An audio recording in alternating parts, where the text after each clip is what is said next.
자, 일단 그다음 296페이지 그 3번을 보겠습니다. 그 3번에 주택분 종합부동산세 계산할 때 적용하는 주택수는 다음에 따라 계산한다 그랬죠? 그러니까 지금 주택수 계산할 때 2주택 뭐 세율이 뭐 3주택 다 틀리잖아요. 그 숫자 계산할 때 보시면 1주택을 공동 소유하게 되면 각자 1주택을 소유한 걸로 봅니다. 만약에 여러분이 집이 하나 있으시고 다른 집에 공동 명의로 주택이 돼 있다. 그럼 여러분 몇 주택자가 되는 거야? 2주택이 되는 거야. 그 얘기인데 이번에 개정된 게 이겁니다. 상속주택은 주택수에서 제외시켜줍니다. 근데 이거를 원래 그 교재는 기본서 보시면 거기 뭐 주택의 지분율 20% 이하이고 공시가 3억 이하일 때 주택수 제외한다 그렇게 돼 있잖아요. 그거 제가 말했죠. 거기 296페이지 3번에 1번 있죠. 거기서 다만 상속 있죠. 거기하고 기역 니은은 지우시면 돼요. 걔가 개정이 된 거죠. 요약집에 있으니까 그죠? 필수에 거기 수정해놨으니까 다시 보시면 되는 이렇게 개정이 된 거예요. 그러니까 수도권 광역시 특별자치시 소재한 주택을 상속을 받으시면 걔는 상속 개시일로부터 2년 동안은 주택수를 제외시켜 줍니다. 그럼 만약에 여러분이 집이 하나 있으시고 상속은 사실 불가피한 경우잖아요. 불가항력적인 거죠. 근데 그걸 받았는데 무조건 또 2주택 그 불이익을 주면 안 된다는 거예요. 그래서 좀 시간 여유를 주는 거죠. 네가 만약에 집이 하나 있는데 상속을 받았다? 2주택이잖아요. 근데 그거를 얘네들은 몇 년 동안? 2년 동안은 주택수에서 빼준다는 얘기지. 그럼 종부세 계산할 때는 몇 주택으로? 1주택으로. 근데 오해하시면 안 되는 게 이게 주택수에 제외돼가지고 1주택자로 뭐 세액공제 해준다는 뜻이 아니라 거기는 주택수에 들어가는데 종합부동 세율 계산할 때 2주택자는 조정의 2주택이면 누진되잖아요. 뭐 세율 높아지잖아요. 그거 할 때 몇 주택으로? 1주택 그 얘기예요. 그리고 그 밖에 지금 3년 동안은 혜택을 주겠다는 뜻입니다. 그럼 이 말은 2년 안에 3년 안에 안 팔게 되면 갖고 계시면 그때부터는 그냥 뭐요? 종부세 계산할 때 주택수에 들어간다는 뜻입니다. 그걸 올해 이제 개정된 거 이번에 개정돼서 요 부분이 수정이 된 거니까 알고는 있어야 됩니다. 수도권 광역시 그리고 어디? 특별자치시 어디요? 세종시 여기 있으면 2년. 그 아닌 지역은 3년 동안은 뭐 해주겠다? 주택수에서 제외시켜주겠다. 그죠? 이렇게 보시면 되겠습니다. 그래서 그거 하나 개정된 거니까 정리하시고요. 나머지는 뭐 크게 없어요. 그거 보시면 되고. 다가구는 1주택으로 본다 했죠? 숫자 계산할 때. 그 다음에 뭐 합산배대 임대차 합산 사원이 주택에서 포함하지 않는다. 이렇게 이건 막 많이 나오는 얘기 아니고 이거는 이제 개정이 됐기 때문에 언급될 여지는 있습니다. 혹시나.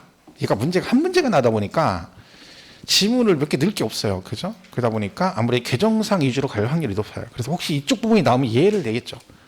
그죠? 그러니까 요거는 기억을 하시기 좋아요. 쓰기 뭐 하시면 그냥 요약집 참고 보시면 돼요. 요약집에 다 수정해놨으니까 그거 보시고 보시면 됩니다.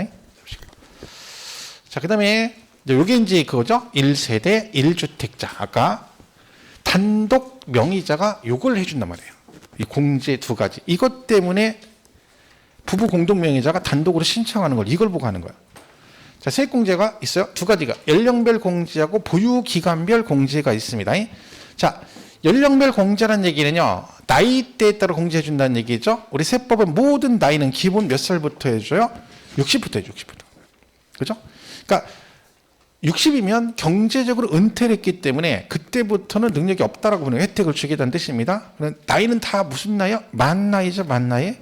우리 나이 아니고 다 법은 만 나이입니다. 뭐 지금 정부에서 뭐 내후년이니까 뭐 언제부터 뭐 만으로 한다는데 나이를 그게 무슨 의미가 있겠어요? 그죠?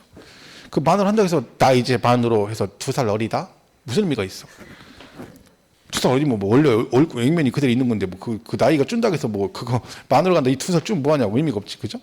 근데 뭐 굳이 그렇게 할 필요가 저는 그냥 상관없는 것 같아요. 지금도 왜요? 우리 나이로 하고 만은 언제 만에 쓸 일이 없어. 우리는 만으로 뭐 어디서 서류 상업 할 때 그 지대로 쓰는 거지. 그것 때문에 뭐 하는 거 없으니까 큰 의미는 없는데 통일한대죠. 하겠죠. 뭐 한다니까. 하든지 말든지 우리는 뭐 내생은 뭐 그런 일이 없겠죠. 그래서 저는 나이 할 때 제일 이해 안 가는 게 그거였다니까. 젊은 애들이 88년 1월생하고 87년 12월생이 둘이 친구더라고. 이해가 안 가요? 왜 그러냐니까 지는 빠른 88이고 얘는 늦은 87이래. 이런 무슨 그지 같은 족보가 있어요? 이런 논리면요. 87년 1월생하고 87년 12월 둘이 친구잖아요. 그럼 86년 12월 얘네 둘이 친구죠. 얘랑 친구, 얘랑 친구, 얘랑 친구, 얘랑 친구네. 그럼 형하고 그럼 친구 동생 친구 형하고도 나하고 친구야. 그럼 나중에 개족부 되는 거야. 아버지하고 친구야. 왜? 논리 같잖아요. A하고 B하고 C 같으면 A하고 C도 같잖아. 그럼 계속 하면 나중에 이 아버지하고 나하고 친구지. 이게 말도 안 되는 논리를 가지고 이게 웃긴다니까. 이게 무슨 나는 이게 진짜 이해가 안 가요. 아니 이게 왜 이걸 따지는 모르겠어. 그냥 86년 12월이건 12월 31일이고 지금 87년 장인이 1월 1일이야. 연도가 틀리잖아. 형이라고 해야지. 그잖아요. 근데 이런 논리면 희한한 논리죠. 희한하더라고 얘들은. 그죠? 그렇게 따지대. 제 친구도 12월 31일생이 있거든요. 12월 31일생이 있어요. 아니 12월 31일은 뭐야? 걔가 연도가 같은데 그 친구인 거지. 그리고 그 밑에 1월생은 형이라고 불러야 돼. 용납이 안 되지. 우리 사이는 용납이 안 돼요. 만약에 그렇게 됐는데 지는 한 달도 차이 안 내는데 그러니까 친구 먹는데 죽는 거지. 그러면 친구 같은 소리가 건졌네. 그죠? 왜 걔랑 나랑 친구잖아. 같이 늙어가는 게 아니라 늙어가면 나이 딸 필요 없죠. 근데 그건 전 이상한 논리 나는 이해가 안 가더라고. 왜 그런지. 하긴 지금 나이 따지 뭐 하겠어요. 거기서 그래 봤자 뭐 제가 뭐 그럴 나이 정도로 나이가 많이 먹진 않았어도 의미가 없어요. 그죠? 가는데 순서도 없고 그냥 있는 대로 열심히 살다 가는 거지. 그죠? 한 살 더 어리면 뭐 할 거고. 그 여러분처럼 뭐 아직은 40대, 아직은 50대 하면 뭐 할 거야. 그죠? 아직은 40대래. 그럼 뭐 할 거야. 의미가 없지. 자, 그래서 그럼 만으로 가요? 20, 30, 40% 공제 받아요? 최대? 보유기간별 공제는요, 5년부터 받아요. 그래서 이렇게 돼 있어요. 20, 40, 50 이렇게 돼 있어요. 자, 그러면 아까 이제 1주택 부부 공동면제가 단독으로 가게 되면 일단 최소 나이는 60은 돼야 되고 주택의 보유기간이 5년은 돼야지 되는 거지. 자, 이 두 개가 양쪽 다 해당이 되면 둘 다 받을 수 있어요. 그러면 최저 20, 20이니까 40%는 받을 수 있는 거지. 그럼 그거 이제 따져봐야 되죠. 아까 내가 1억 초과된 거 세금 내는 거하고 혜택을 볼지를 따져서 신청을 해야지 무조건 그냥 단독 유리하다 그러시면 안 되는 거예요. 그죠? 자, 이렇게 돼 있습니다. 그래서 근데 요 두 개가 중복되면 둘 다 받을 수 있습니다. 그때 최대 얼마까지 받을 수 있느냐? 80%입니다. 원래 90이잖아요. 근데 80밖에 안 해줘요. 이게 원래 10, 20, 30 재작년에 원래. 그러면 얘가 30에 50이니까 최대가 얼마야? 80. 그때 얼마 해줄게요? 70. 그리고 작년에 얘를 10% 늘리더니 90이 되니까 여전히 또 얼마밖에 안 해줘? 10%가 80. 참 그지 같죠. 뭐 이렇게 하는지 모르겠어요. 근데 작년 시험에 나왔죠. 얘는 개정됐었으니까. 그래서 중복되면 얼마? 100번에 80%입니다. 중복하여 적용할 수 있다. 그죠? 이렇게 기억하시고. 자, 이게 시험에 옛날에 뭐라고 나왔냐면 토지분 종합부동산세의 경우 만 60세 이상이면 연령에 따른 세액공제를 적용한다. 땡. 틀렸죠. 왜? 토지는 안 됩니다. 누구만 돼? 주택. 근데 문제를 잘 보시면 다 그런 스타일이에요. 그러니까 우리가 숫자에 민감하다고 생각되는 부분들은 거기도 고치기도 하지만 꼭 앞에 있는 그 내용이 그걸 고치거든. 그러니까 항상 그걸 신경을 쓰고 있어야 돼요. 숫자만 외우지 말고 걔가 뭐와 관련된 건지도 같이 기억을 하셔야 돼요. 그런 걸 진짜 많이 틀리거든 실제로. 연습 안 하면 의식을 하지 않으면 안 보여요. 그게 문제 볼 때. 그런 걸 자꾸 틀리게 되는 거니까 얘도 1세대 1주택 단독되고 토지는 아니다. 이렇게 되는 거죠. 그래서 그 세액공제 교재는 거기 3번 296페이지 3번에 1주택자 주택분 종합부동산세 그래가 쭉 나와 있죠. 그래서 거기 하나 둘 세 번째 줄에 보면 연령별 세액공제와 장기보유 세액공제는 공제율 합계 100분의 80 범위에서 중복 적용할 수 있다. 그죠? 이렇게 보시면 되겠습니다. 그래서 세액공제가 그 연령세액조 오른쪽 장기보유 세액공제 두 개 나와 있죠. 보시면 되고요. 자, 그럼 이제 1주택 부부 공동명의자는 어떻게 하면 된다고요? 9월 16일부터 30일까지 신고하면 돼요. 그죠? 작년 시험에 얘는 1주택자 부부 공동명의는 신고를 하지 아니한 경우에도 1주택 단독으로 땡 틀립니다. 신고하는 어떻게 알아? 신고를 반드시 해줘야 됩니다. 나 1주택자로 갈게라고 신고를 해야 된다. 그런 뜻이죠. 그래서 그러면 요때 신고한다 했죠? 요때 신고하시면 1주택자가 되는 거죠. 그래서 뭐 세액공제도 받고 뭐 11억 공제하고 어쩌고 되는 거예요. 이것까지는 우리 몰라도 됩니다. 뭐 신고 방법 어떻게 해서 지분이 가장 큰지 어쩌고 되는데 저까지는 안 나오죠. 어디까지만 보면 돼? 단독 신청은 언제 한다? 9월 16일부터 30일까지 신청을 하셔야 된다 정도만 보시면 돼요. 우리 교재는 뭐 그 부분 없는데 나중에 참고로 보시면 되고요. 그다음 밑에 세부담 상한 나오죠? 자, 여기도 보시면 아까 우리 세율할 때 일반 2주택, 조정 2주택, 일반 3주택 이상이었죠? 똑같아요. 얘도 얘만 기억하시면 돼. 얘가 100분의 150이에요. 그럼 여기는 2배예요. 아까 세율도 2배였죠? 얼마야? 300, 300이에요. 이렇게 되는 거예요. 똑같아요. 그죠? 근데 토지는 100분의 150이에요. 별도 종합은 100분의 150이고 주택도 일반 지역의 2주택은 150인데 조정의 2주택, 일반의 3주택 이상은 300%. 이것도 주택만 해당이 되네요. 그죠? 근데 조심할 건 법인은 세부담 상을 있다 없다? 없어요. 그러니까 법인은 작년에 100만 하고 이번에 1억 나왔어. 다 내야 됩니다. 법인은 그러니까 아까 봐요. 공제도 안 해주죠. 세율도 제일 높은 세율로 가죠. 세부담 상한도 없죠. 갖고 있을 수가 없어요. 그죠? 왜? 워낙 세금 부담이 크니까. 그렇습니다. 자, 그래서 이렇게 되는 거죠. 근데 이게 큰 거예요, 여러분. 그러니까 법인이 갖고 이제 투기를 못 할 수밖에 없어. 왜? 세금 부담이 크잖아. 너무 크니까. 그러니까 사실 보유세가 무서운 거예요, 사실 여러분 생각보다. 그러니까 우리나라 세제 정책은 보유세를 높이는 게 맞아요. 거기를 강화를 시켜가지고 하면은 결국은 팔게 돼 있어. 근데 지금 뭐 이번 정부가 또 다시 뭐 풀어준다고 하잖아요. 그러면 지금까지 한 게 아무 효과가 없는 거예요. 저는 개인적으로 계속 가야 된다고 생각하는 사람이에요. 부동산을 잡을 거면 풀면 안 돼요. 그럼 지금까지 어쨌든 잡혀서 이게 조금 잡혀가는 상태인데 또 풀어버리면 원위치가 돼버려요. 그럼 다시 못 풀어요. 근데 끝까지 가야 되는 거야. 그러면 이게 유지를 시키면 이게 아무래도 팔아야 된다니까 못 베긴다니까 있는 사람들은. 왜? 부담돼서 이게 안 되는 거야. 근데 진짜 끝까지 버티는 사람들은 상 줘야지. 왜? 끝까지 버티면서 세금 내겠다 이거 보유세. 이런 사람 착한 사람들이죠. 왜? 국가에 세금 내겠다는데. 그죠? 이런 사람 훌륭한 사람들이냐. 그래도 나는 갖고 있을 거야. 내가 세금 낼게 이 얘기잖아. 그게 좋은 거지. 그죠? 그게 맞는 건데. 근데 지금 분위기 봐서는 또 뭐 양도세 뭐 유예한다 어쩌고 하니까 이제 뭐 그게 되는 거죠. 결국은 이렇게 되겠죠. 자, 그래서 여기 잘 기억하셔야 돼요. 법인은 모든 혜택이 없다. 그리고 여기 일반 지역 2주택 이렇고 여기 두 개는 2배로 간다. 세율도 아까 0.6에서 3%인데 2배에서 1.2, 6% 하듯이 그렇게 가면 돼요. 요거 보시면 되고. 그게 이제 그 세부담 상한이에요. 297페이지. 맨 밑에 있죠? 뭐 적용 대상에서 100분의 150 나와 있고 뒷장 넘어가면 3주택이나 조정 2주택은 얼마다? 100분의 300이다. 이렇게 되어 있습니다. 자, 그 다음에 우리 교재는 토지가 나오죠? 이건 지금 볼 게 없는 게 지금 다 한 거예요. 한꺼번에 몰아서 했잖아요. 그죠? 그러니까 그걸 지금 따로 써놓은 거죠. 그러니까 그게 290, 99, 300, 301페이지, 302페이지가, 301페이지가 되어 있는 게 요거 한꺼번에 정리한 거니까 따로 볼 필요는 없습니다. 지금 한 거니까 이렇게 보시면 되겠죠? 자, 그 다음에 302페이지 가면 이제 뭐 있어요? 부가징수가 나옵니다. 자, 일단 얘는 납부 방법이 뭐예요? 정부 부가 그래요. 그러니까 원칙이 뭐냐면 정부 부가가세 그래요. 정부 부가세는 이거 무슨 얘기예요? 고지서가 나온다는 얘기예요. 그렇죠? 쉽게 말하면 보통징수하고 똑같은 얘기인데 국세는 용어만 이렇게 불러요. 납기는 언제요? 12월 1일부터 12월 15일입니다. 이렇게 돼 있어요. 이 부분이 얘가 되게 많이 나와요. 시험에 실제로. 기출로도 많이 나왔던 부분이고. 그러니까 정확하게 얘기를 하셔야 돼요. 이게 원칙인데 예외적으로 뭐가 가능하다? 신고 납부할 수 있어요. 근데 얘는 선택상이라겠죠? 해도 되고 안 해도 되고. 만약에 내가 신고 납부를 하게 되면 날짜는 똑같아요. 1일부터 15일까지 하셔야 돼요. 여러분 이거 생각보다 시험에 나오면 많이 틀립니다. 지문에다가 12월 1일부터 31일 이렇게 하잖아요. 그럼 지금은 보일 것 같죠? 5개 지문이 딱 섞이면 안 보여요. 맞는 것 같아. 왜냐면 대부분 세금이 중순부터 말일이거든요. 그죠? 그러니까 1일하고 그 30일이 믹싱돼 가지고 언뜻 읽으면 맞는 것 같아. 그 눈이 안 보인다니까 생각보다. 그러니까 그게 우리가 그렇게 틀리는 거야.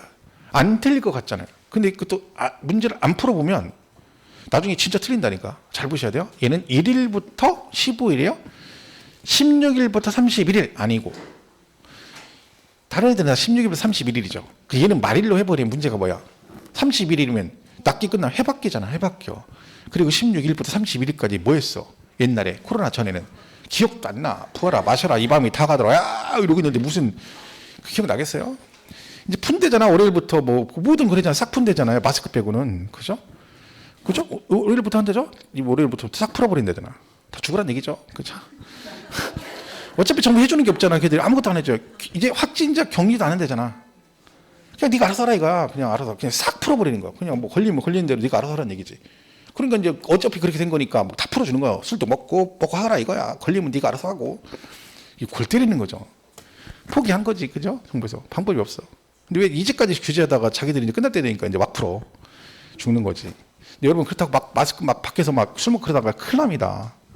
걸리면 본인만 손해야. 이 증상 심한 사람들은요 진짜 힘들어요. 입맛이 없대잖아. 이 미각을 잃어가지고 이 먹으면 입맛을 못 느낀대요. 주변에 후유증 이상 꽤 많아요. 생각보다요. 걸렸다 나섰는데 냄새도 못 맡고 입맛이 없고 목도 계속 아프고 이런 사람 되게 많아요. 그러니까 안 걸리는 게 장땡이야. 이거는 지금 치료약도 없는데 풀어가지고 옆에 다 있어. 3명 중에 1명은 걸린 거지. 조심하셔야 돼요. 나만 손해니까. 그죠? 본인이 선택하는 거죠. 자, 선택을 할 수 있어요. 자, 그럼 여기서 보세요. 여기서 이런 질문이 나오는 거야. 자, 얘가 1,000만 원이 나왔어요. 그죠? 국세청에서. 근데 여러분이 나는 800 정도 나올 줄 알았는데 1,000이 나왔어. 그럼 여기서 선택을 하는 거야. 아, 원래 1,000이 맞나 보다 하고 내면 끝인데 가슴에 두 손을 얹고 생각을 해봐. 아무리 생각해도 800이 맞는 것 같아. 그럼 어떻게 하면 돼? 800으로 선택해서 뭐 할 수 있다? 신고할 수 있다. 이 얘기예요. 자, 그럼 여기서 추가된 내용이 뭐가 있어요? 내가 만약에 신고납부를 선택을 하게 되면 이미 고지서가 나와 있잖아요. 그러면 고지서 나온 거 있고 내가 신고하는 금액이 있어. 하나만 일단 가야죠. 그래서 내가 신고납부를 선택하면 과세권자의 결정은 없었던 거로 본다. 요 얘기예요. 요게 옛날 총론에 나왔었어요. 뭐라고? 다음 중 납세 의무자가 신고납부를 선택하면 과세권자의 결정은 없었던 거로 보는 조세로 옳은 걸 고르시오 하고 종합부동산세가 정답이었어요. 그렇게 나온 적도 있죠. 자, 그 다음에 얘가 신고를 하게 되면 하죠? 그러면 이거를 그대로 받아주겠다는 뜻이 아니죠. 국세청은 이거라고 생각하고 있는 거고 이건 여러분이 주장하는 거잖아. 그럼 당연히 뭐다?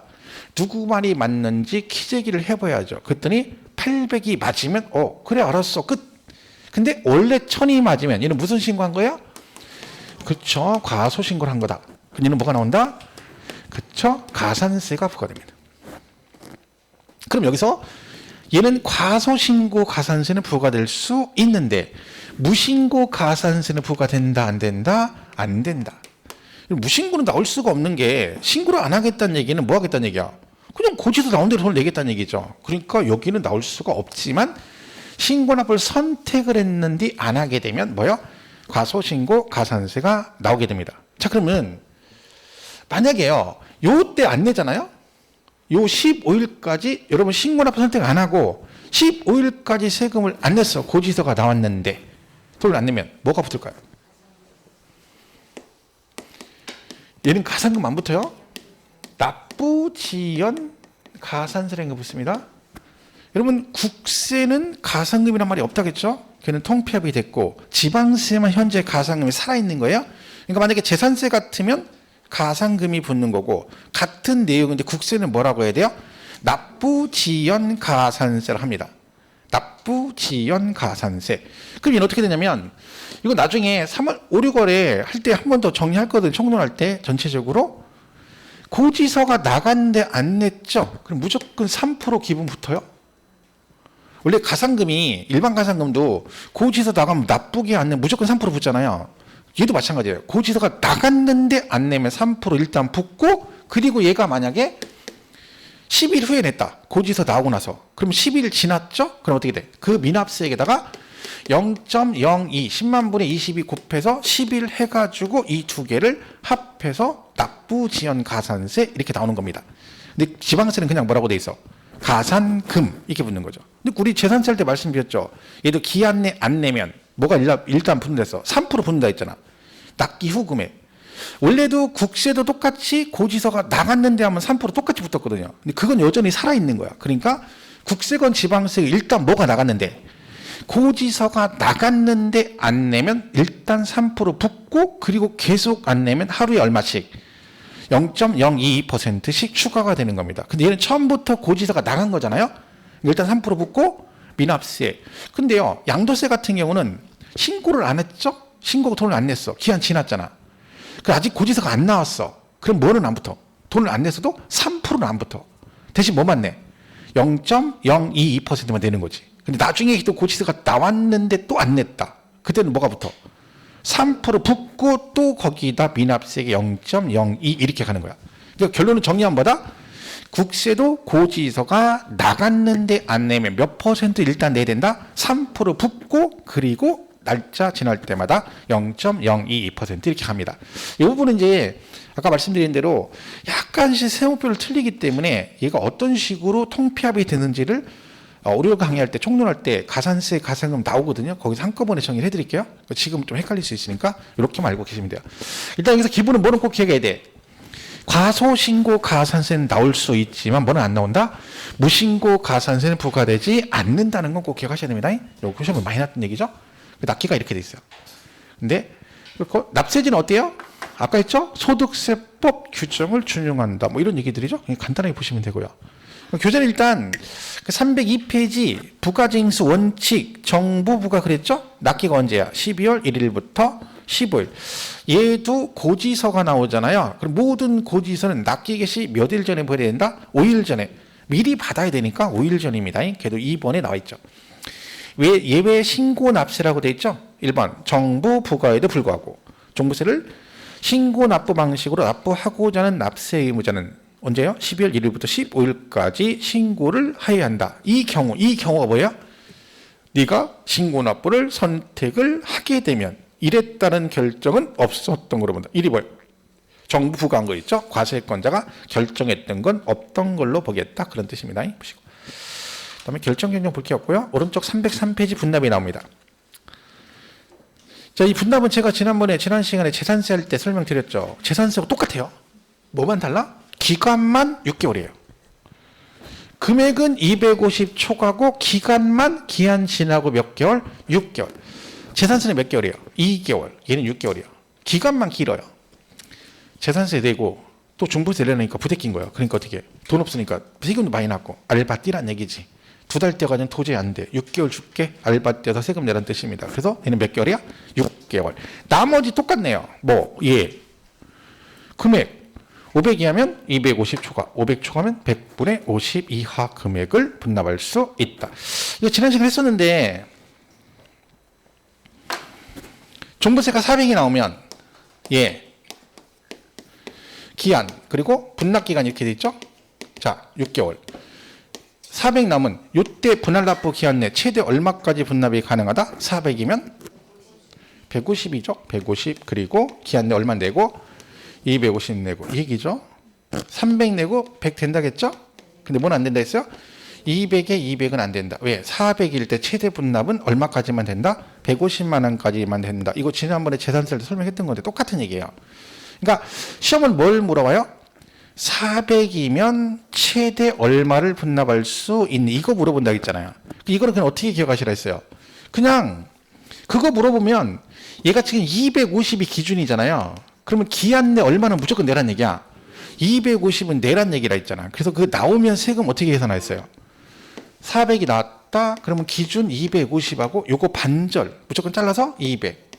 둘 중에 어떤 금액? 큰 금액을 먼저 낸다. 이렇게 보면 돼요. 그러면 얘가 크니까 400이면 250 내고 그중에 나머지 얼마? 150을 나중에 낸다. 이렇게 하면 편합니다. 사실은. 700 나왔다. 그럼 700이니까 250하고 반절 얼마? 350. 뭐가 커요? 350. 그럼 350 먼저 내고 700 중에 나머지 얼마? 350을 나중에 내면 된다. 양도세 같은 건 1000이 기준이잖아요. 그죠? 그럼 똑같죠?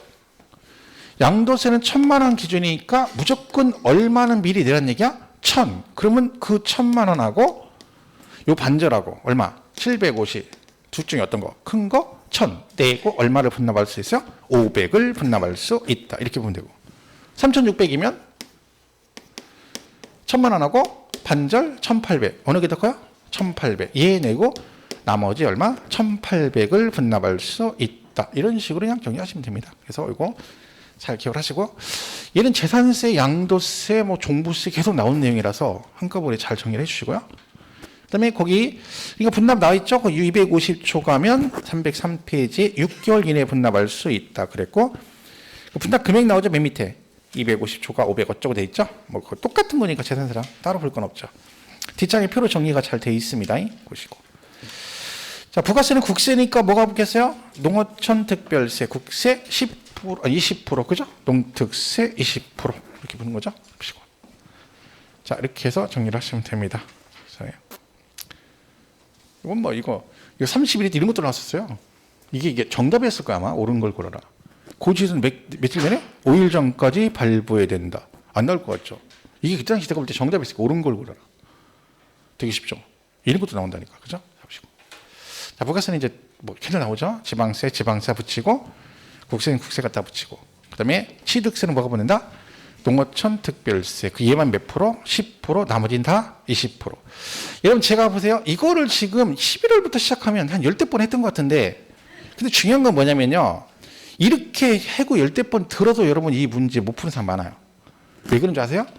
제가 이거 백날 해주셨죠. 소용없어요. 그 제가 얘기했죠. 수업 시간에 제가 반복을 많이 하는 게 도움 안 돼요. 물론 처음에 설명할 때는 이해를 돕게 설명하는 건 좋은데, 그걸 제가 공부를 시켜준다고 수업 시간에 계속 반복을 시켜주면 들을 때만 좋아요. 들을 때. 근데 여러분 문제 못 풀어요. 이것도 제가 해보니까 계속하면 그래요. 근데 막상 나중에 세부적으로 딱 하면 바로 쌈 못해요. 왜 그래요? 눈으로 그냥 듣기만 한 거예요. 귀로 들었으니까 안 되는 거야. 내가 직접 지문으로 보고 내가 문제 풀고 이래야지 그게 내 실력이 되는 건데, 그게 의미가 없다니까. 그러니까 이걸 진짜 많이 했잖아요. 근데 그럼 지방세, 국세 붙이고요. 여기 하면 이가 붙어 이렇게 얘기해. 그 나중에 뭐는 뭐가 몇 프로 붙어 그럼 뭐 한다니까요? 그게 소용이 없다니 그렇게 공부하면. 그 제가 항상 얘기하잖아요. 동강을 듣는 건 잘 모를 때 듣는 거야. 이게 도저히 무슨 얘기인지 몰라. 근데 알아들으면 동영상 보면 안 된다니까. 책을 봐야 된다니까. 책을 보고 기본서 보고 유학집 보고 문제 보고 해야지. 맨날 동강만 듣고 앉아가지고 잘 이해 안 가면 뭐래요? 이해 안 가면 그걸 찾아서 거기만 보면 되잖아. 그 파트만 보면 되잖아. 근데 막 다 처음부터 봐. 뿌듯하긴 하지. 다 듣고 나면. 뿌듯하지. 푹 잤잖아. 몸도 피곤하지 않고. 왜? 동강 보면 계속 졸잖아. 시간도 겁나 빨리 가요. 동강 보면. 침 한 번 닦으면 1시간 지나가고, 침 한 번 닦으면 1시간 지나가고. 그죠? 얼마나 좋아. 그러면 공부 안 돼요. 여러분 실력 안 늘어. 내가 봐야 돼. 내가 문제 풀고 내가 보고 진짜 중요합니다. 저는 문제 풀이가 제일 중요하다 생각해요. 저는 오로지 공부를 그걸로 했으니까 막 그냥 문제만 들을 때 풀었거든요. 저는 문제 풀고 기본서 외우고 문제 풀고 기본서 외우고 막 이랬거든요. 근데 나중에 뭐 보니까 뭐 다 하는 거예요. 이제 그다음부터는 애들이 막 손 들어 틀린 것은 2번 저요 막 그래요. 애들이. 다른 애들은 정답 아닌 애들 고개 숙이고 있어. 제가 오해할까봐 다 고개 숙이고 있어. 한 놈만 딱 뜨고 C가 답이라는 거. 그래서 나는 대가리만 딱 찍으면 돼. 물론 그 펜으로 이렇게 딱 찍어 색깔만 딱 칠하면 그걸 답이라니까. 여러분 누가 정답이니 그럼 뭐라 그래요? 전부 다 들잖아. 전부 5명이 저요 그래 동시에. 아니면 뭐요? 5명이 다 고개 숙이고 눈을 안 마주쳐. 미치겠지. 한 놈만 들어야 돼. 아무도 대답 안 해. 아니면 전부 다 지각이래. 미쳐버리는 거지, 그죠? 그 이유가 그거예요, 여러분. 그러니까 가능하면 지금 왜 뭐 이렇게 3, 4월에 문제풀이 하는 것도 있죠, 과목별로. 그런 거 잘 보셔야 돼. 그리고 풀고 끝 그러면 안 된다니까요. 내가 다시 봐야 돼. 얘가 왜 그런지 이해가 되는지를, 들은 대로 이해를 하는지를. 그래서 얘가 안 가면 다시 보고 해야 되는데 그냥 풀고 넘어가면 의미가 없다니까요, 백날. 그런 의미가 없어요. 그게 소용없다니까, 그죠? 그것만 잘 생각하면 얘는 안 떨어져요, 이 시험은요. 여러분 하는 만큼 다 붙을 수 있어. 그러니까 그거 잘 보시고. 304페이지 부가세에 나와 있고, 비과세는 뭐 볼 게 없죠. 여러분 재산세가 비과세가 되면 종부세 냅니까 안 냅니까? 안 내요. 재산세 안 내면 종부세 안 내는 거야. 그러니까 비과세 감면 규정도 누구랑 똑같다? 얘는 무조건 재산세 따라가게 돼 있는 거죠. 그래서 준용한다 뭐 이런 얘기 나오는데 크게 볼 건 없습니다. 그죠? 얘는 물납은 된다 안 된다? 물납 안 됩니다. 물납은 누구만 돼요? 재산세만 돼요. 작년 시험 문제 옆에도 있지만 다음 중 옳은 걸 고르시오. 종합부동산 물납을 허용하지 않는다. 그게 정답이었어.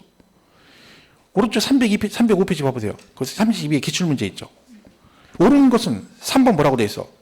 종부세 물납은 허용되지 않는다. 이거 정답이었다니까. 이런 문제는 진짜 완전히 좀 기분 나쁘죠. 약간 우리를 너무 무시하는 듯한. 그래가지고 기분 나빠가지고 일부러 틀으신 분도 있더라고. 아, 나를 무시하는 거다. 이런 식으로 이런 무시를 못 당해. 난 이거 아니어도 맞출 수 있어. 합격할 수 있어. 안 된다니까. 그렇죠? 잘 맞추셔야 돼요. 기분 나빠도. 그렇죠? 자, 이렇게 하고 이제 옆에 총론을 보겠습니다. 뒷장 넘어가면 소득세 총론 이렇게 돼 있는데,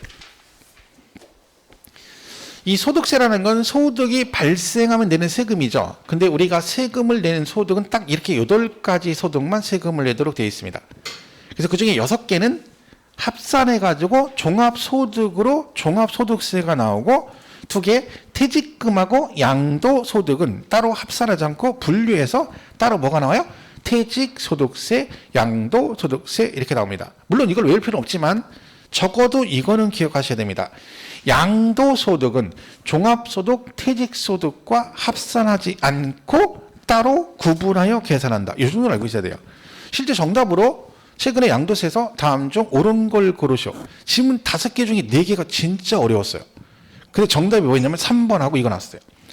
양도소득은 종합소득, 퇴직소득과 구분하여 계산한다. 정답. 그러니까 요 정도는 알고 있어야 됩니다. 그래서 우리가 이렇게 구분이 되죠.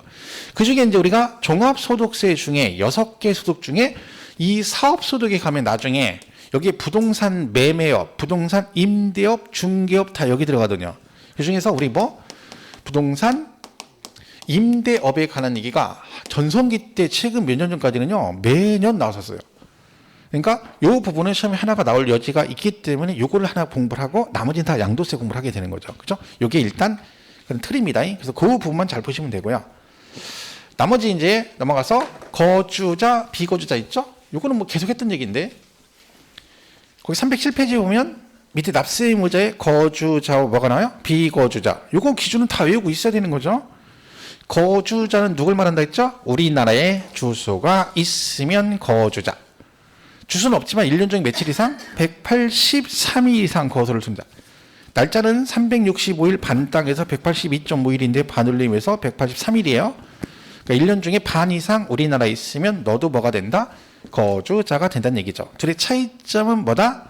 거주자는 국내와 국외 소득에서 납세 의무가 있고 비거주자는 뭐에 대해서? 국내 소득. 그러니까 이 개념만 가지고도 시험에 출제가 된 적이 있습니다. 실제로. 뭐 거주자는 국내 토지 양도시, 국외 토지 양도시 뭐가 있다 이런 식으로 나온 적도 있어요. 그러면 여러분은 거주자니까 우리나라에서 발생한 소득뿐만 아니라 외국에 있는 걸 팔았을 때도 우리나라에다 뭘 내야 된다? 세금을 내셔야 된다 그런 얘기죠. 왜? 나는 거주자니까 그렇습니다. 비거주자는 우리나라에서 돈을 벌었어 세금은 내고 가야 된다 그런 뜻이죠. 이 차이가 있는 겁니다. 근데 이 국외자산 양도는요 실제로는 주소가 있거나 183일 그러면 세금을 내는 게 아니라 5년 이상이 지나야 됩니다. 그러니까 여러분이 거주자 맞잖아요. 주소가 있죠. 근데 외국 걸 팔았을 때 우리나라에서 세금을 내려면 몇 년 이상이 지나야 돼? 5년 이상 주소가 있은지 5년 지나고 거소를 5년 이상 두었을 때만 납세 의무가 있어요. 무슨 얘기냐면 만약에 거주자는 맞는데 우리나라에 주소 생긴 지 2년밖에 안 됐어요. 그럼 거주자 맞잖아요. 하지만 걔는 뭐다? 국외자산 양도시 납세 의무가 있다 없다? 없어요. 그러니까 이 국외자산 나오면 항상 뭘 기억하셔야 돼? 기준이 5년 이상 우리나라에 주소가 있거나 거소를 둔 경우에만 납세 의무가 있다. 이거를 나중에 배울 거예요. 그렇죠? 그러니까 이제 그거는 비거주자가 거주자로 전환될 수도 있잖아요. 그죠? 그럼 걔는 원래 주소가 없다가 생긴 거잖아. 그러면 그 바로 1년밖에 안 되는데 지네 나라 걸 물건 팔아서 세금 내라 이러면 안 된다는 거야. 그러니까 몇 년은 지나야 된다는 얘기야. 5년. 그래서 그건 나중에 뒤에 가서 또 배웁니다. 그래서 거기 거주자, 비거주자 기준 보시면 되고요. 나머지는 볼 게 없죠. 납세제는 뭐 이거 한 거고요. 그 다음에 과세기간이라는 게 나와요. 뒷장 넘어가면 이 308페이지. 과세기간 뜻이 뭐예요? 그 세금을 부과하는 기간이란 뜻이죠. 그 소득세는 소득이 발생하면 내는 세금이죠. 근데 도대체 이 세금을 달달이 낼 것이냐, 분기별로 낼 것이냐를 정해줘야죠. 우리 종합소득세 신고는 연말정산한다 했죠? 왜 걔는 그 많은 나중에 하필이면 연말에 정산해요? 중간에 해도 되잖아. 근데 왜 연말에 정산해? 이것 때문에 그래요. 소득세 기하세 기간 1월 1일부터 12월 31일로 정해져 있어요. 이게 무슨 뜻이에요? 1년치 몰아서 한꺼번에 세금을 걷겠다 그런 뜻입니다. 그러니까 정산은 언제 해야 돼? 이때 해야지. 그래서 우리가 연말정산하는 거죠. 그런데 돌아가셨어요. 자, 돌아가시면 세금을 낸다 안 낸다? 네, 돌아가셔도 그냥은 못 가신다겠죠. 세금 무조건 내고 가셔야 돼요. 근데 뭐라 그래? 나 이미 갔는데 관계없어요. 가셨어? 누가 있어? 오, 자식이 상속인 있죠. 그러면 언제까지? 1월 1일부터 돌아가신 날까지는 세금을 내야 돼요. 자, 여러분이 거주자인데 출국해서 비거주자가 되게 되면 마찬가지로 나갈 때 세금은 내고 가셔야 돼요. 1월 1일부터 언제까지? 출국일까지. 출국하면 출국일, 돌아가시면 돌아가신 날까지는 세금을 내야 된다. 이거 갖다가 거주자가 돌아가신 경우 1월 1일부터 12월 31일까지 그러면 안 되죠. 5월 달에 가셨는데 60, 8, 9, 10 이것도 세금 내시래요. 이분은 오셔서 내고 싶으시죠. 근데 못 오시잖아. 이미 가셔서. 그죠? 그러니까 요거 같이 참고로 보시면 되고 기본은 이겁니다. 소득세는 1년을 기준으로 한다 해서 308페이지 밑에 과세기간에 그 내용이 나와 있습니다. 이렇게 보시면 되고 나머지는 막 기억 없습니다. 자, 그래서 그 개념만 잘 보시면 되고 뭐 납세지는 아까 했는 거니까 보시고요. 자, 이제 넘어가서 양도소득세를 보겠습니다. 이건 아시겠지만 문제 5문제 뭐 기본 나오죠. 세법 이해가 안 되면 뭐 안 됩니다. 무조건 양도세 하시고. 자, 그러면 얘는 이름이 양도 뭐야? 소득세입니다. 그러니까 집을 팔았다고 세금을 내는 게 아니라 집을 팔아서 뭐가 생겨야 돼? 소득이 생겨야지 세금을 냅니다. 이걸 우리가 뭐라고 하냐면 차익이라고 합니다. 그러니까 아무리 팔아도 차익이 없으면 세금 내지 않죠. 난 남는 것도 없는데 세금 내라. 그러면 안 되는 거예요. 그렇죠? 그래서 양도 소득세 이렇게 되어 있습니다. 자, 그래서 뭐 특징 같은 게 나오는데 뭐 특징 필요 없죠. 그렇죠? 그럼 얘는 뭐 붙여보면 돼요? 양도. 자, 보세요. 이거는 계속 말씀드리지만 잘 보세요. 양도를 하고 그다음 뭐 소득이 생기면 세금을 내야 돼요. 그러면 양도세를 내려면 일단 뭐부터 해야 돼? 소득 팔아야 돼. 양도를 먼저 하고 나서 그다음에 세금을 내고 안 내고가 결정되는 거야. 그러면 여기서 양도라고 했잖아요. 그럼 세법에서 어떤 경우는 양도로 보느냐? 그게 있겠죠. 양도 해당이 된 다음에 차익이 있으면 세금 내고 양도 해당이 안 되면 아예 세금 낼 일이 없겠죠. 그래서 이 양도의 개념이 나오는데 자, 양도는 뭘 말한다? 누가? 개인이 파는 걸 양도라고 해요. 법인도 양도할 수 있죠. 근데 법인은 양도세를 안 내고 법인세를 냅니다. 그러니까 양도소득세는 누구랑 관련된 거야? 개인. 세법은 실질과세 원칙에 따라 등기 등록과 관계없이 여러분 등기 안 한 건 세금 안 내도 되는데 그럼 누가 등기를 하겠어요? 다 건물 쳐서 미등기를 팔아버렸지. 그죠? 걸리면 죽는 거예요. 미등기는. 그리고 뭐 하면 돼요? 유상으로 이전하면 이걸 양도를 합니다. 그러니까 여러분이 등기 여부 관계없이 내 거를 상대방한테 넘겼는데 뭔가 대가를 받고 넘기면 뭐야? 양도입니다. 여기서 유상의 의미는 보통 돈이죠. 금전이죠. 근데 이게 유상은 금전만 말하는 게 아니에요. 돈을 받고 팔든 주식을 받든 물건을 받든 뭔가 대가를 받고 넘기면 뭐다? 양도 그럽니다. 자, 그럼 여러분이 집을 팔았어요. 돈 받고 팔았어. 양도 받죠. 자, 그러면 세금을 내나요? 집 팔고 팔았으니까 세금 내? 낼 수도 있고 안 낼 수 있는 거예요. 양도했는데 뭐가 없어. 소득이 없으면 안 내잖아. 왜? 손해보고 팔 수 있잖아요. 세금 안 내는 거지. 자, 이거 할 때 지금 잘 보세요. 여러분 1세대 1주택이세요.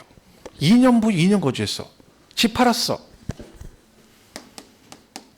비과세죠. 그죠? 비과세잖아. 양도도 아니다.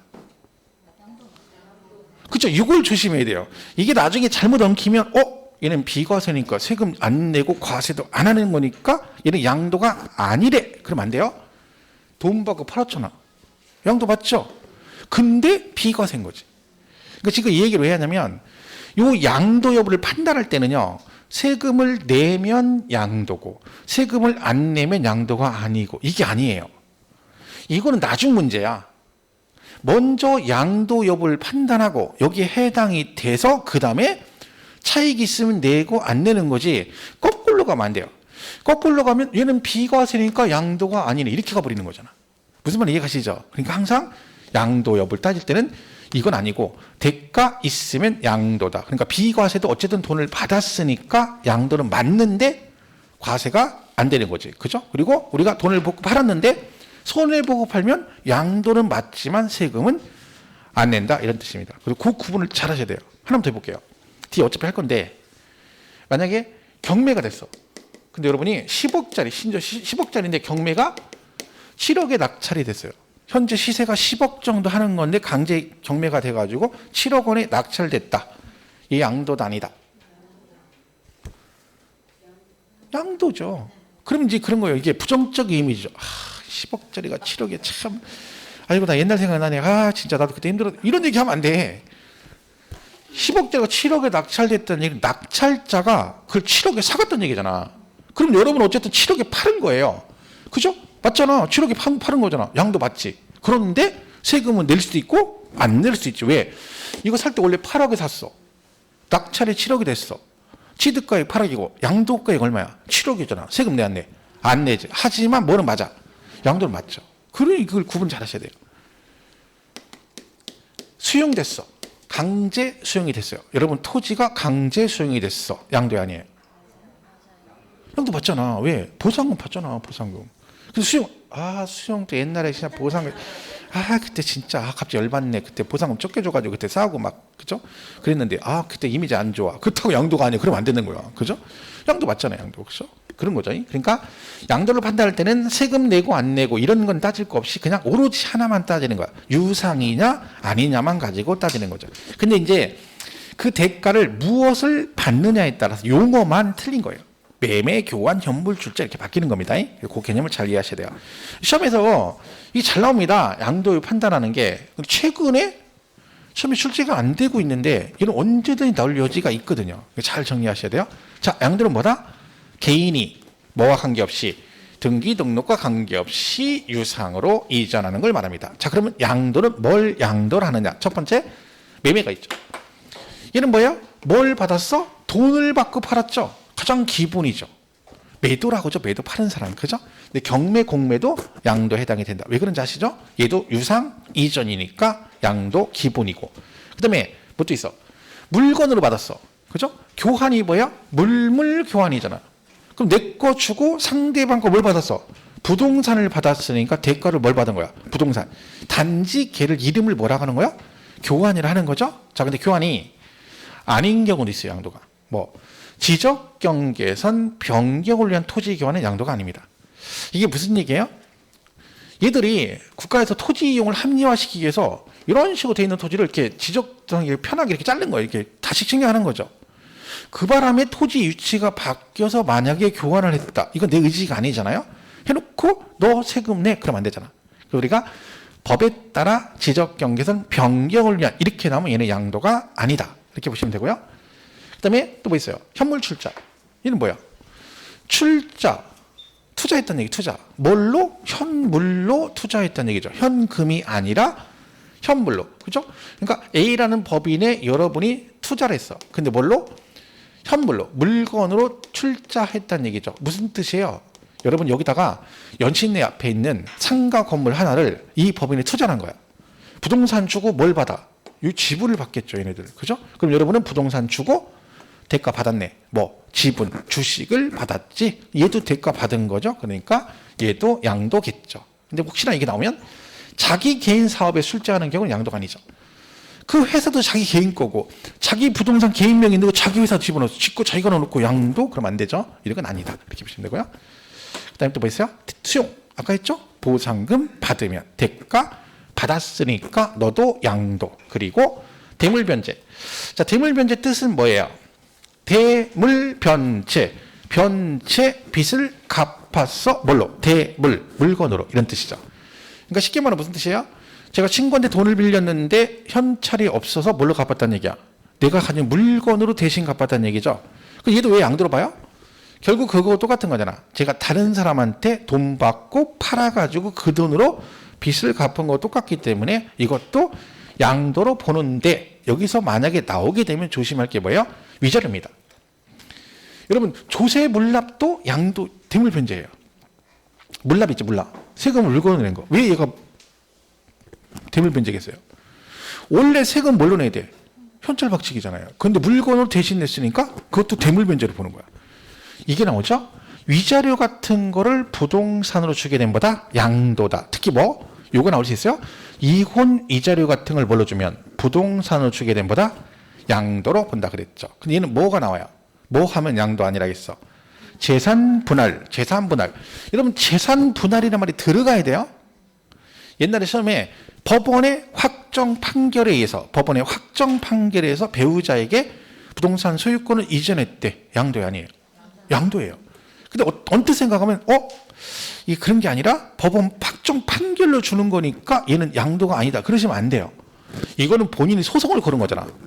그래서 법원에 결정된 거고 얘는 재산 분할은 뭐예요? 원래 부부 공동 재산을 자기 거 찾아가는 걸로 본다 그랬죠. 우리 세법은 결혼하고 나서 재산이 늘어나면 그 늘어난 재산은 둘이 같이 벌은 재산으로 봐요.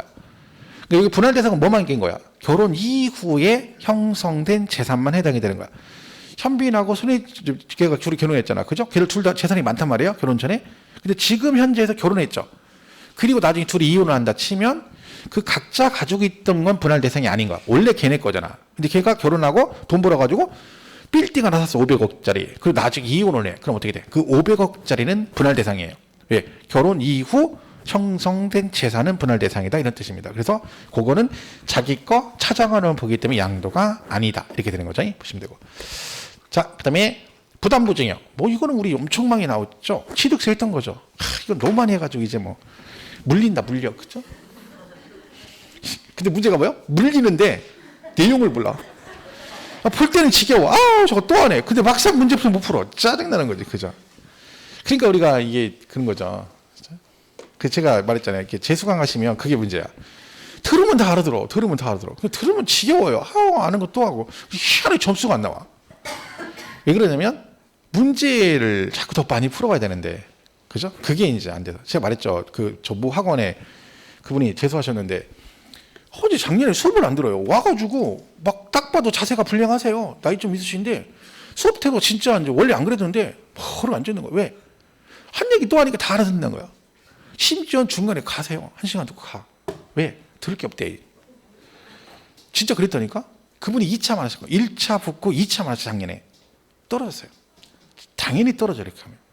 우리 동차하세요. 우리 동차해야 돼. 왜? 또 하세요. 근데 1, 2차 다 해야 돼. 1차 떨어져, 2차 떨어졌으니까. 근데 작년에 저도 그렇지만 그 주변 사람들이 되게 말을 많이 했거든요. 형, 그러면 안 된다. 더 들으셔야 돼. 근데 그 양반이 뭐야? 야, 들으면 뭐예요? 저 다 아는 얘기인데. 다 아는 얘기다, 다 아는 얘기야. 이렇게 자꾸 하는 거야. 그래서 수업 안 들어버린 거지. 그리고 떨어졌다니까? 점수 얘기도 안 하세요. 점수도 뭐, 흥분없이 나오셨나 봐. 근데 왜 그럴 수 있어요? 이게 지겹잖아요. 듣는 얘기 또 오고 또 하고 하니까. 근데 그래도 봐야 돼. 할 수 없어요. 올해는. 합격은 해야 되니까. 그죠? 그러니까 대신 있는 거 틀리면 안 되는 거잖아. 이게 작년에 취득세도 정답으로 나왔고 양도세 되게 많이 나와요. 자, 엄청 많이 나온 내용이죠. 얘가 단독으로도 많이 나왔었어요. 계산 문제 나오고. 자, 이 말뜻을 이해하면 뭐야? 증여라겠죠. 잘 보세요. 얘가 증여야. 근데 양도세에서 나왔어. 그럼 무슨 뜻이겠어요? 네가 증여를 했는데 그 중에 일부는 뭘로 보겠다는 거야? 양도로 보겠다는 거야. 그 일부가 뭐다? 그럼 단어가 이거예요. 뭔가를 부담하는 조건부로 증여를 하게 되면 그 증여한 금액 중에서 얘가 뭔지 모르지만 얘는 뭘로 본다? 양도로 보고, 그리고 그 나머지 금액만 뭘로 본다? 증여로 본다. 이게 부담부 증여의 뜻입니다. 결론적으로 채무액, 부담하기로 한 이 채무액은 양도고 나머지는 증여다. 그런 뜻이라겠죠. 그래서 이거 우리 지난번 취득세 할 때 똑같은 얘기였죠. 이게 다 똑같아요. 이렇게 해서 갑이 얘한테 5억짜리 토지를 증여하면서 뭐라고 한다고요? 이 5억짜리 토지에 채무 2억 원이 있어. 그걸 어떻게 한다? 네가 내 대신 부담하는 조건부로 내가 5억짜리를 너한테 주겠다. 그런 뜻이라겠죠. 이 채무는 누구의 채무라고요? 갑의 채무라겠죠. 근데 이 갑의 채무가 을한테 떠넘겨졌잖아. 그러면 갑 입장에서 뭐가 된 거예요? 채무 변제가 돼버린 거죠. 그러니까 결론은 얘한테 돈 2억을 받아서 갚은 거고 똑같은 거야. 대물 변제 형식이 된 거지. 그래서 쟤는 뭘로 본다? 채무 2억은 증여가 아니라 양도로 보고 나머지 얼마만 3억만 뭘로 그냥 준 걸로 보겠다. 그래서 채무액은 양도, 나머지는 증여로 보는 겁니다. 이때 그러면 이 채무액 2억 원에는 양도세와 이런 증여세를 내잖아요. 이때 증여세는 갑, 을 중에 누가 낸다? 증여세. 을이 내야지. 을이. 사람이 양심이 있어야 된다. 몇 번 얘기했어요. 쳐다보잖아. 사람이 양심이 없어. 공짜로 줬으면 본인이 내야지. 밥을 사주면 예의상 먹고 나서 커피는 제가 사겠습니다. 그게 몇 번 얘기했어. 먹고 나서 잘 먹었습니다. 고맙습니다. 이런 쓸데없는 소리 하지 말고 다음에 제가 사겠습니다. 이런 그 미래에 이제 언제 이룰 수 없는, 이루어질 수 없는 그런 얘기를 하면 안 돼. 그죠? 그런 게 필요 없는 거죠. 딱 지금 당장 딱 가야지. 커피는 제가 사겠습니다. 이게 정상이지. 얘는 증여해줬잖아. 받은 사람이 되는 거예요. 누가 내? 을을 뭐라 그래요? 수중자라고 그래요. 수중자. 시험은 을이라고 나올 수 있고 아니면 증여자, 수중자 이런 식으로 보통 법적으로 그렇게 돼 있어요. 그러면 양도세는 누가 내는 거야? 갑이 내고 을이 증여세를 내는 거죠. 갑을 뭐라고 그래요? 증여자. 얘를 수중자 그러는 겁니다. 이거 계산 문제 나온 적도 있어요, 여러분. 사실은 나중에 할 기회가 있을 거예요. 양도세 차익 계산 시 취득가액이 얼마니 해가지고 나온 적도 있습니다. 단독으로. 14회 때는 이것도 나왔어요. 누가 이렇게 놓고 누가 얼마에 대해서 어떤 세금 납세금을 집니까? 옳은 걸 고르시오 이렇게 나온 적 있어요. 얘는 뭐라고 해야 돼요? 갑은 2억 원에 대해서 양도소득세 납세 의무가 있고 을은 3억에서 뭐 증여세 납세 의무가 있다 이렇게 나온 적도 있습니다. 얘는 그냥 가면 되죠? 줄긋기. 주는 애가 양도니까 얘도 유상취득. 주는 애가 공짜니까 무상취득. 그래서 작년 시험에 이거 나왔다 했죠. 취득세에서 같이 가면. 이거는 뭐 기억할 게 없잖아요. 파는 사람이 돈 받고 팔았대요. 취득한 돈 주고 산 거고 주는 애가 공짜니까 받는 애는 당연히 공짜 당연한 얘기죠. 근데 얘네 둘이 무슨 관계야? 이런 관계죠. 배우자, 직계, 존비속. 얘를 아름답게 표현하면 두 글자로 뭐라고 한다겠어? 왼수. 이렇게죠. 이 왼수들은 무조건 뭘로 본다? 증여. 항상 그렇죠? 증여. 그런데 추정의 뜻이 있다는 거죠. 추정이 뭐예요? 입증하면 얘네들도 정상적인 거래로 보겠다 그런 뜻입니다. 그러니까 우리가 부담부정이 나올 때 항상 지문에 뭐라고 나와요? 배우자, 직계, 존비속이 아닌 이렇게 나와요. 작년 시험에 취득세도 뭐라고 나왔어? 부담부정이 되면서 배우자, 직계, 존비속이 아닌 부담부정의 경우에 채무에게 해당하는 부분은 뭘로 본다? 유상으로 취득한 거로 본다? 정답 이렇게 된 거지. 앞에 뭐가 들어갔어? 배우자, 왜 그걸 집어넣어요? 만약에 배우자, 직계, 존비속이 뭐야? 전체를 뭘로 봐? 증여한 걸로 보니까 걔가 아니래잖아. 그러니까 당연히 뭐다? 얘는 유상이고 나머지는 뭘로 본다? 무상으로 본다. 이렇게 되는 겁니다. 그래서 부담부정이랑 같이 묶어서 기억하시면 됩니다. 그래서 뭐 책 보고 그냥 읽을 건 없어요. 그냥 지금 듣고 이해하시면 되는 거지. 그죠? 그래서 그 얘기가 뭐 쭉 있습니다. 315페이지까지 돼 있고. 그죠? 그 315페이지 가면 그 대물변제 나오는데 이혼 이자료 얘기 나오죠. 그죠? 그래서 오른쪽 창구에 보면 이혼해가지고 재산 분할하게 되면 양도가 아닌데 그냥 위자료로 주면 뭐야? 양도다. 그거 하나 기억하시면 됩니다. 나머지는 뭐 기쁠 거 없어요. 됐죠? 그리고 316페이지 부담부정이 나왔죠? 부담부정이요. 거기서 317페이지에 보면 동그라미 2번에 맨 위에 다만 배우자 간 직계 존비속 간의 부담부정에는 뭐다? 수증자가 증여된 채무로 인수해도 니네는 식구끼리니까 뭐다? 수증자가 인수하지 않은 것으로 추정한다. 그러니까 증여로 본다는 얘기죠. 다만 객관적으로 인정되면 예외가 있다. 뭐 그런 얘기네요. 그리고 부담부정 얘기는 왼쪽 316페이지 창고에 잘 써있죠. 증여자 양도세, 채무 인수액은 양도세를 내는 증여자가 내고 나머지 채무 인수액 제외한 나머지는 증여세를 내는 누가? 수증자가. 이렇게 기억하시면 됩니다. 자, 이렇게 해서 정리하시면 되겠죠. 자, 오른쪽 수용 나오고 수용 아까 보상금 받으니까 양도다. 이렇게 보면 되고 나머지는 뭐 게 없습니다. 자, 이렇게 해서 몇 가지 정리하겠습니다. 잠깐 쉬었다가 양도를 보지 않는 경우 여기 또 이어서 가겠습니다.